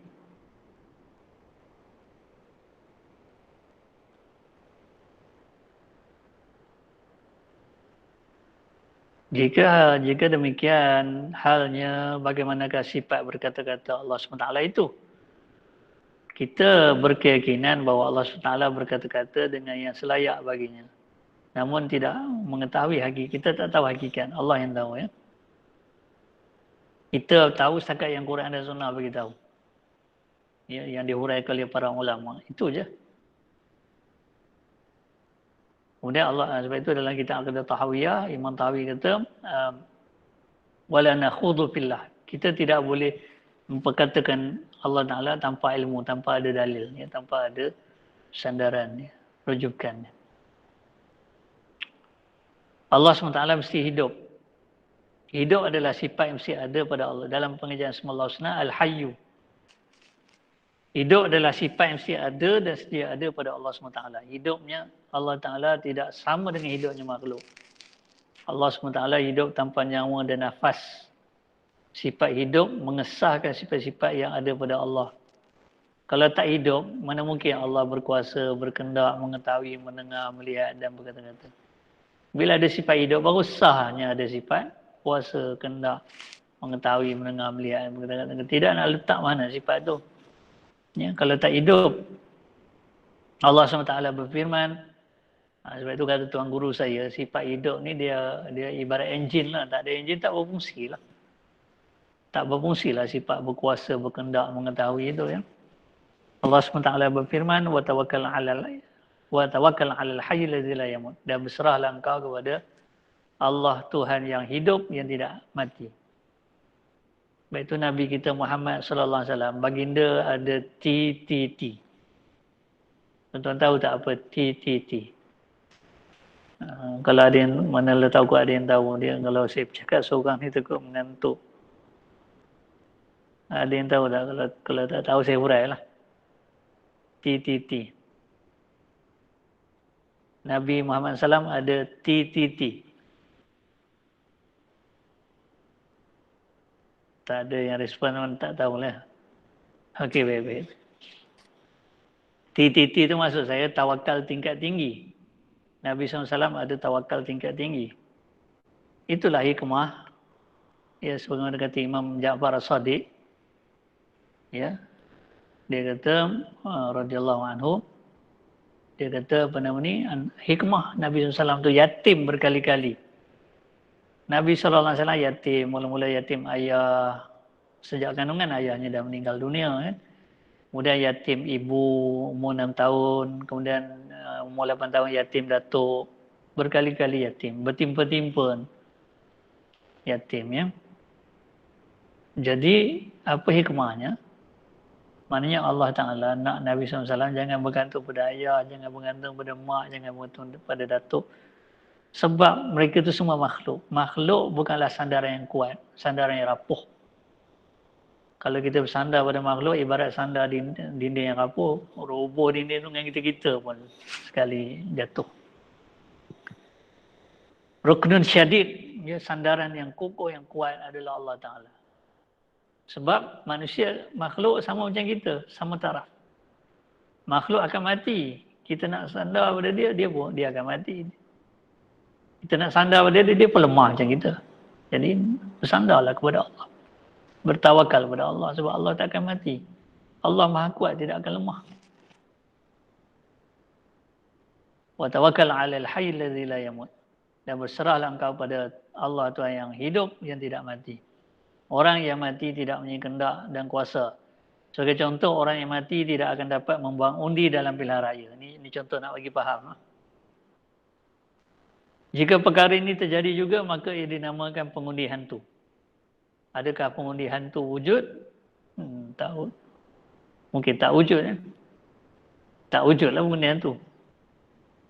Mana mungkin orang dah mati boleh bangkit, kemudian pergi mengundi, tak? Sebab bila mati maknanya kuasa pun tak ada, kehendak pun tak ada, pendengaran pun tak ada, penglihatan pun tak ada, berkata-kata pun tak ada. Itulah. Maknanya sifat kehendak, kuasa, mendengar, melihat, berkata-kata tu hanya ada pada yang hidup. Baik tu Allah Ta'ala tu dia hidup. Kalau dia mendengar, dia melihat, mana dia mesti hidup. Kalau dia tak hidup, macam mana dia mendengar, melihat, berkendak, berkuasa, berkata-kata. Jika Allah Ta'ala mati, maka tentu dia tidak mempunyai sifat yang dibuktikan mesti ada padanya, seperti berkuasa, berkendak dan mengetahui. Kita sudah mengemukakan bukti sebelum ini bahawa Allah SWT memang berkuasa, berkendak dan mengetahui. Lantaran itu mustahil untuk kita mengatakan bahawa Allah SWT tidak hidup. Jika demikian halnya, tentu Allah SWT itu hidup. Ya. Saya dalam grup WhatsApp tu saya dah ajar kan, ya hayyu ya qayyum bi rahmatika astaghits aslih li sya'ni kullahu wa la takilni ila nafsi tarfata ain. Ini doa yang diajar oleh Rasulullah SAW bila kita menghadapi masalah dalam keadaan susah, genting, gawat dan memerlukan pertolongan. Tentu amalkanlah doa yang diajar oleh Rasulullah SAW ini. Man lam yazul lam yadri, kata ulama, man lam yazul lam yadri. Siapa tak rasa siapa tak rasa dia tak tahu.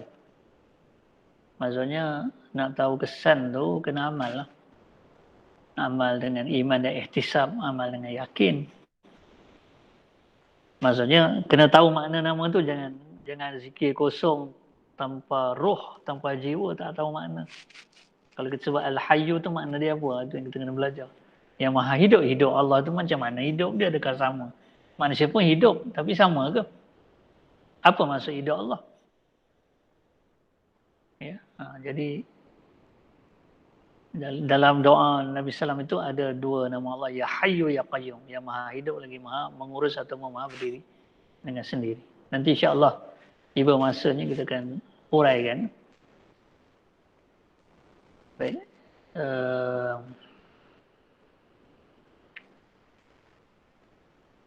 Berdasarkan pengalaman lah yang kalau kita amalkan Ya Hayyu Ya Qayyum tadi, birahmatika astaghitsu aslih li sya'ni kullahu wa la takilni ila nafsi tarfata ain. Kesannya tu segera berdasarkan pengalaman. Jadi insya-Allah tuan-tuan dan puan amalkan. Allah tolong kita sebab Allah Ta'ala tu dia Maha Hidup, Maha Mengurus. Dia yang urus semua urusan kita. Mohon kepada dia. Allah SWT mustahil mempunyai kekurangan. Sifat kekurangan. Kita selalu membaca zikir Subhanallah. Ia bermaksud Maha Suci Allah. Menurut riwayat yang dinukilkan dalam pelbagai kitab tafsir mu'tabar, antaranya tafsir Al-Qurtubi, ya. Imam Al-Qurtubi. Zikir tasbih membawa maksud tanzihullah min kulli su'. Menyucikan Allah daripada setiap keburukan. Bukan Allah tu tak suci. Maksudnya kalau kefahaman kita tentang Allah tu, kita masih memahami Allah tu ada kekurangan, ada sifat macam sifat makhluk. Itu yang kita kena sucikan. Daripada fikiran kita, akidah kita, kepahaman kita, ya, keyakinan kita. Kita wajib meyakini bahawa Allah Ta'ala suci dan bebas daripada sifat-sifat kekurangan yang tidak patut ada pada dirinya. Baik orang Yahudi kata Allah ni ada sifat letih. Ya, orang Nasrani kata Allah ni ada anak dan sebagainya. Itu semua dinafikan daripada Allah Ta'ala. Allah SWT tentu berbeza daripada makhluk yang serba kekurangan. Imam Al-Hariri rahimahullah berkata, wa in tajid aiba fasudal khalala fajalla man la'iba fihi wa ala. Jika kau lihat ada kekurangan, so dikiranya mohon betulkan. Suci dan tinggi sesiapa tiada pada dirinya cacat dan celah. Syekh Ibrahim Al-Laqani rahimahullah berkata, wa yastahilu diddu dhis sifati fi haqqihi kal kauni bil jihadi. Mustahil untuk Allah mempunyai sifat-sifat yang berlawanan dengan sifat-sifat yang mesti ada pada diri Allah, pada zat Allah. Contohnya macam Allah mendengar, mustahil Allah peka. Allah melihat, mustahil Allah terbuta. Itu maksudnya. Sifat yang sebalik itu mustahil. Seperti dirinya, yakni Allah Ta'ala itu berada di mana-mana arah. Itu pun mustahil. Allah tu ada kat sini, Allah ni ada kat sini, Allah ada kat utara. Oh, banyaknya Allah. Di semua tempat ada Allah. Tak. Sebenarnya, di mana-mana pun kita berada, Allah tahu. Allah mengetahui, Allah mendengar, Allah melihat. Bukan Allah tu berada di mana-mana. Sebab Allah tu dia wujud tak bertempat. Ya.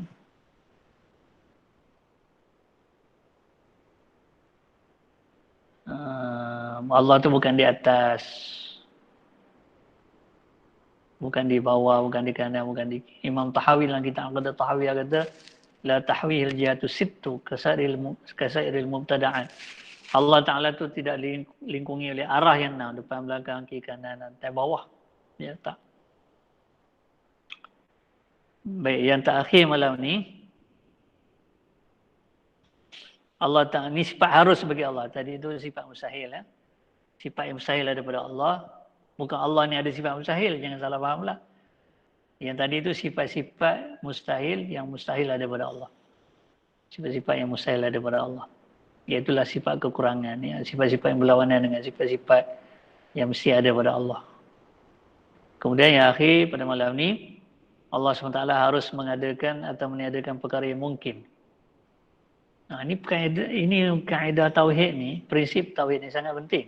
So nanti bila kita belajar Asma Allah Husna, kita akan jumpa nama Allah yang bertentangan makna.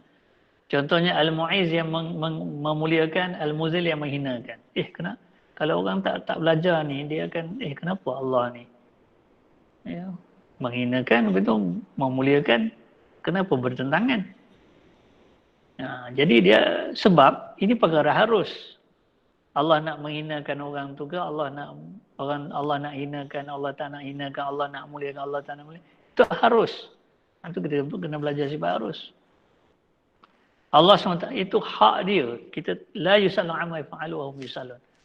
Allah Ta'ala berfirman, Allah tak boleh dipertikaikan, tak boleh dipersoal. Sebab makhluk ni dia punya, terpulang dia nak buat apa. Tapi apa pun yang dia buat, mesti ada hikmah. Allah SWT harus mengadakan atau meniadakan perkara yang mungkin. Hina mulia tu mungkin. Mudarat manfaat mungkin. Mati hidup mungkin. Kan ada Al-Muhyi, Al-Mumin, ada Ad-Dar, Al-Nafi, ada Al-Mu'izz, Al-Muzil, ada Al-Khafid, Al-Rafi. Yang Allah Ta'ala yang menjatuhkan, merendahkan, Allah Ta'ala yang mengangkat darjat. Ya. Itu perkara yang harus. Bukan mesti dan bukan mustahil. Allah bukan mesti dan bukan mustahil. Itu harus. Mesti ke orang tu hina? Mesti ke orang tu mulia? Tak. Terpulang pada Allah. Itu kata harus tu. Perkara tu harus.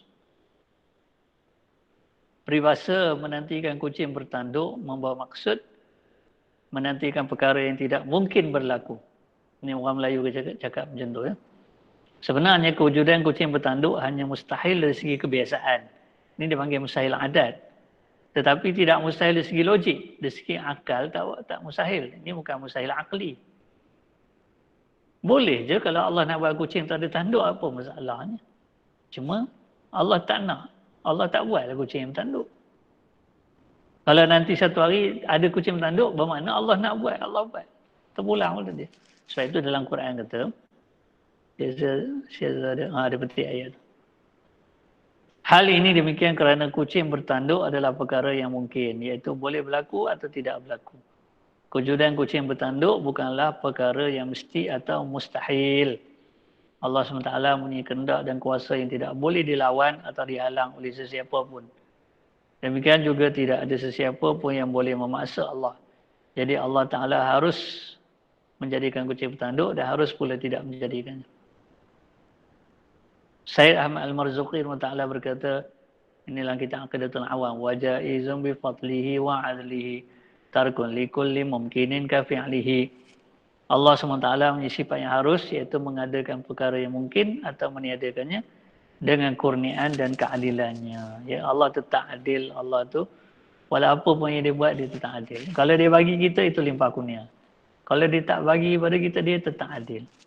Kalau dia bagi kita manfaat, itu limpah kurnia. Kalau dia bagi mudarat kat kita, dia tetap adil. Nah, itu sebab ini kaedah ni sangat penting. Sebab bila kita belajar nama Allah nanti, ada nama Allah yang termasuk dalam sifat fi'liyah.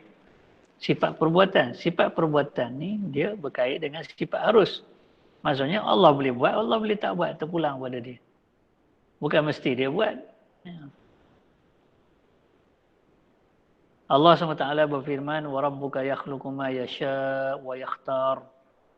Dan Tuhanmu menciptakan apa-apa yang dirancangkan berlakunya. Dan dialah juga yang memilih satu-satu dari makhluknya untuk sesuatu tugas atau keutamaan atau kemuliaan. Nanti tuan-tuan bacalah ayat itu seterusnya. Dan maknanya ya, saya tak sempat. Bukan tak sempat nak baca sempat, tapi untuk meringkaskan masa, tuan-tuan boleh bacalah ayat itu seterusnya. Cuma yang nak dikaitkan dengan ayat, dengan tajuk tadi, وَرَبُّكَ يَخْلُقُ مَا يَشَاءُ وَيَخْتَارُ. Allah mencipta apa yang dia nak dan apa yang dia pilih. Apa yang dia nak dia buat, apa yang dia tak nak dia tak buat. Sebab itu ada ungkapan yang saya selalu sebut, iaitu hadis Nabi SAW, Masya Allah kana wa malam insya lam yakun. Apa yang Allah nak, Allah buat. Apa yang Allah tak nak, Allah tak buat. Sebab itu kalau kita kaji nama Allah, contohnya nama Al-Mu'izz Al-Muzil, dia akan kait dengan sifat kehendak Allah. Wa tu'izzu man tasha wa tuzillu man tasha, dan engkau memuliakan siapa yang kau kehendaki dan engkau menghinakan siapa yang kau kehendaki. Itu pulang pada Allah. Harus. Bukan mesti Allah muliakan orang tu, bukan mesti Allah menghinakan orang. Terpulang apa yang Allah nak. Ya. Itu panggil sifat fi'liyah. Kalau Allah memuliakan ataupun Allah tidak memuliakan, Allah menghinakan, Allah tidak menghinakan, itu sifat fi'liyah, sifat perbuatan. Sifat perbuatan ni maksudnya Allah boleh bersifat dengan sifat tu dan juga boleh sebaliknya. Contohnya Al-Mu'izz, Allah boleh memuliakan orang tu dan Allah boleh juga sebaliknya tidak memuliakan orang tu. Ya, Allah hinakan orang tu, Al-Muzil.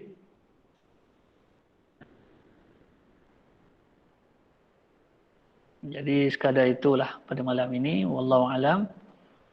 Alhamdulillah kita dah mempelajari secara asas ya, bukan mendalam lagi ni. Secara asas sifat 13 ya. Dan juga termasuk sifat yang mustahil ada pada Allah Ta'ala dan juga sifat yang harus pada Allah Ta'ala. Jadi cukuplah pada malam ni. Malam ni panjang sikit ya.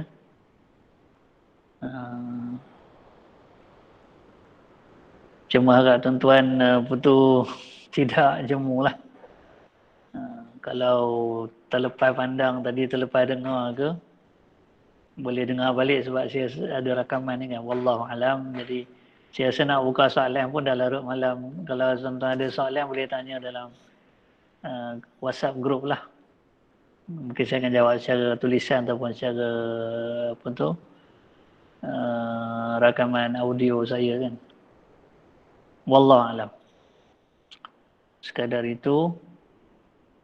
Ya Zal Jalal wal Ikram, Ya Hayyu Ya Qayyum, Ya Badi'as Samawati wal Ardi, Ya Zal Jalal wal Ikram, Ya Sarikhal Mustasrikhin, Ya Ghiyasal Mustaghithin, يا كاشف السوء يا أرحم الراحمين يا مجيب دعوة المضطرين يا إله العالمين بك ننزل حاجاتنا وأنت أعلم بها فاقضها. بسم الله الرحمن الرحيم بالعالمين والصلاة والسلام على أشرف الأنبياء والمرسلين وعلى آله وصحبه أجمعين. اللهم تقبل منا إنك أنت السميع العليم وتب علينا إنك أنت التواب الرحيم. اللهم افتح علينا فتوح العارفين بحكمة وانشر علينا رحمتك يا أرحم الراحمين. ونسألك اللهم علم الخائفين وإنابة المخبتين وإخلاص الموقنين وشكر الصابرين وتوبة الصديقين. ونسألك اللهم بنور وجهك الذي ملأ أركان عرشك أن تزرع في قلوبنا معرفتك حتى نعرفك حق معرفتك كما ينبغي أن تعرف به. ربنا آتنا في الدنيا حسنة وفي الآخرة حسنة وقنا عذاب النار. وصلى الله على سيدنا محمد وعلى آله وصحبه وسلم والحمد لله رب العالمين. سبحانك اللهم وبحمدك أشهد أن لا إله إلا أنت